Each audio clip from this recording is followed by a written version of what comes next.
A craftsman chisels a block of wood, smoothing the grain and carving its features.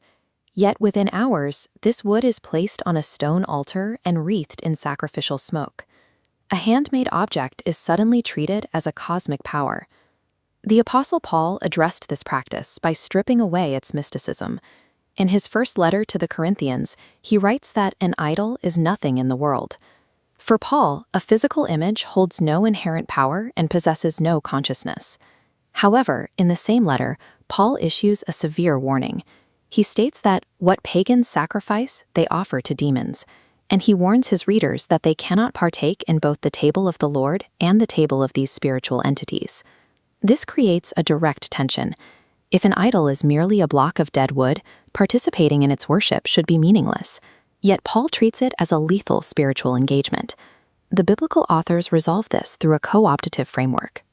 They view the physical statues as materially empty, while acknowledging that the spiritual space behind them is occupied by real, malevolent powers. Modern readers often dismiss this framework as a relic of a primitive era. From a secular Enlightenment perspective, biblical idolatry looks like a simple misunderstanding of rocks, trees, and the laws of nature.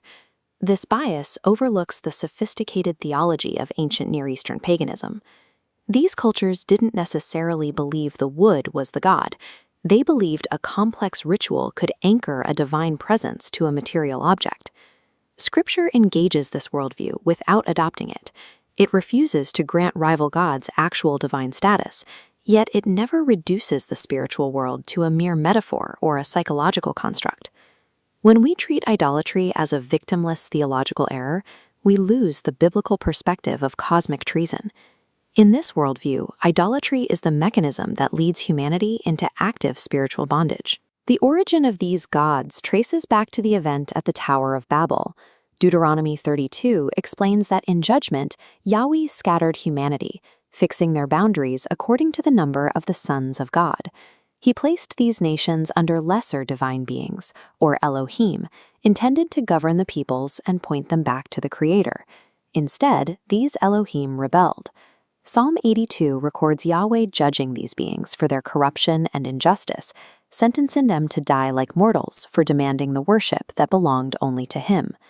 When Israel assimilated into the cultures around them, Moses warned that they were sacrificing to these territorial spirits that Deuteronomy describes as new gods their ancestors never knew.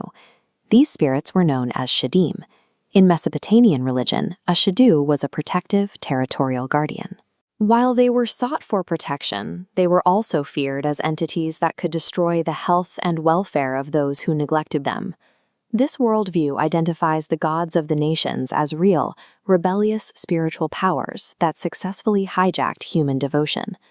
To give these spirits a presence on earth, ancient artisans crafted physical anchors. These figurines were the essential hardware of pagan worship. Before a statue could be worshipped, it underwent the Mise-Pi ritual, a mouth-washing and mouth-opening ceremony designed to transform the object into a living vessel. Pagan theology held that these incantations animated the statue. By washing the mouth with syrup and ghee, the priests believed they enabled the god to hear prayers, eat offerings, and act within the temple. The prophets of Israel responded to this ritual with relentless sarcasm. In Isaiah 44 and Jeremiah 10, they strip away the ritual illusions and describe the idol-making process in its raw, material terms. Isaiah mocks the craftsman who cuts down a tree and uses half of it for fuel to warm himself and bake bread, while carving the other half into a god he expects to save him. The prophetic conclusion is that the ritual is a failure. These objects remain blind and deaf, they have no breath in them, and they must be carried because they cannot walk. By attacking the material anchor, the prophets proved the idol was a human fabrication. This unmasked the impotence of any spiritual entity that claimed to manifest through a block of wood.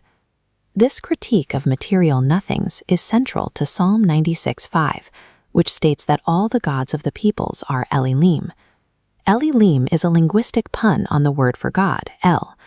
It characterizes foreign deities as worthless things or non-entities, emphasizing that the physical statues are fundamentally dead. A shift in emphasis occurred when Jewish scholars translated these scriptures into Greek to create the Septuagint. The Greek translators rendered Elohim not as nothings, but as daimonia, demons. They chose to highlight the malevolent spiritual forces that animated the pagan cult. This linguistic bridge maps the material uselessness of the wood in the Hebrew text directly to the active demonic presence described in the Greek translation. The Apostle Paul used this synthesized worldview to address the pagan environment of the Roman world. Paul agrees with the prophets that the physical idol has no actual existence as a god. To him, the material object remains a nothing. However, because the spiritual space behind the lifeless idol is not empty, Paul warns that those who participate in pagan sacrifices are inadvertently connecting with daimonia. This is the cooptative framework. Sacrifices intended for imaginary gods are intercepted by real spiritual entities that hide behind the statues, appropriating the worship for themselves. This interception has destructive consequences. Scripture consistently links the worship of these entities to the corruption of the human heart. Psalm 106 and Romans 1 show how exchanging the Creator for a created thing leads to social collapse. The spiritual bondage of idolatry eventually manifests in systemic injustice and the shedding of innocent blood. Idolatry is a cosmic trap where humanity trades truth for a lifeless lie, only to be enslaved by the entities that appropriate the sacrifice. The New Testament frames the mission of Jesus as a direct assault on this cosmic arrangement. He arrived to reclaim the nations that had been disinherited at Babel. Ephesians 6 identifies the rulers and authorities as the true enemy. These are the same rebellious Elohim that had usurped authority over the geographic nations. In the resurrection, Christ asserted a legal claim over the nations, stripping the territorial Elohim of their administrative authority. By fulfilling the promise to Abraham, he began a cosmic reclamation, reducing these once mighty guardians to the status of mere mortals facing final judgment. Through Abraham's seed, the disinherited nations are now being brought back under the direct inheritance of the true God. This history serves as a dual warning. It challenges us to reject the ancient trap of superstition, while refusing to accept a modern, materialistic dismissal of the spiritual world. Christ's victory dismantles the paradox of the wooden god. It exposes the material idols as empty shells and strips the territorial powers of their dominion over humanity.